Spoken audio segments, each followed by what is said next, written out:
কুচি আর একটু ধনিয়া পাতা দিয়ে এখন আমি নামিয়ে নিব। আর এটা করা খুবই সহজ।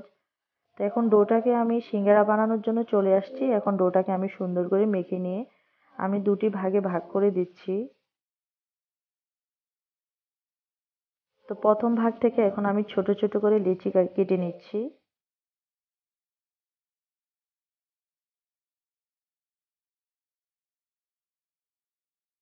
তারপর সম্পূর্ণ লিচিটাকে আমি আলাদা করে প্রথম লিচিটাকে আমি খুব সুন্দর করে একটা রুটির মতো করে নিচ্ছি। আর এই রুটিটার শেপটা হবে একটু লম্বা টাইপের। তারপর আমি মাঝখান দিয়ে কেটে দুটি ভাগে ভাগ করে নিয়েছি। আর আমার আজকে সিঙ্গারার সাইজটা হবে বেশি ছোটও না আবার বড়ও না, মানে মিনি সিঙ্গারার চাইতেও একটু বড় হবে। এখন আমি আরেকটা রুটি বানিয়ে নিচ্ছি। প্রত্যেকটা রুটি দিয়ে দুটি করে সিঙ্গারা হবে। এটাকেও আমি সমান করে কেটে নিয়েছি।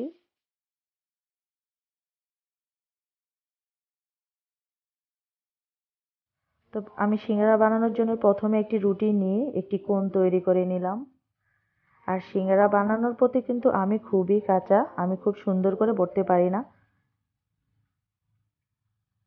তো প্রথমে কোণের মধ্যে এখন আমি যে সিঙ্গারার পুরটা আমি রেডি করেছি সেটা দিয়ে দিলাম।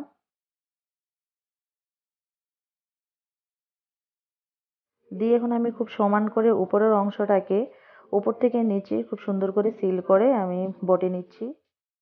উপরের অংশটা নিচের অংশের সাথে খুব ভালো করে চাপ দিয়ে লাগিয়ে তারপর দুই সাইড দিয়ে আমি পিছন দিয়ে একটু লাগিয়ে তারপর আমি সিঙ্গারাটা তৈরি করে নিলাম, যেটা আপনারা ভিডিওতে দেখে বুঝতে পাচ্ছেন। আর আবারও বলছি, আমি সিঙ্গারা বানানোর প্রতি খুবই দক্ষতা নই। তো আপনারা ভিডিও দেখে বুঝতে পাচ্ছেন যে আমি কিভাবে সিঙ্গারাটাকে বটে নিচ্ছি।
এই ভিডিওগুলো করার সময় খুবই হেল্প করে, আর সে খুবই হেল্পফুল ছেলে।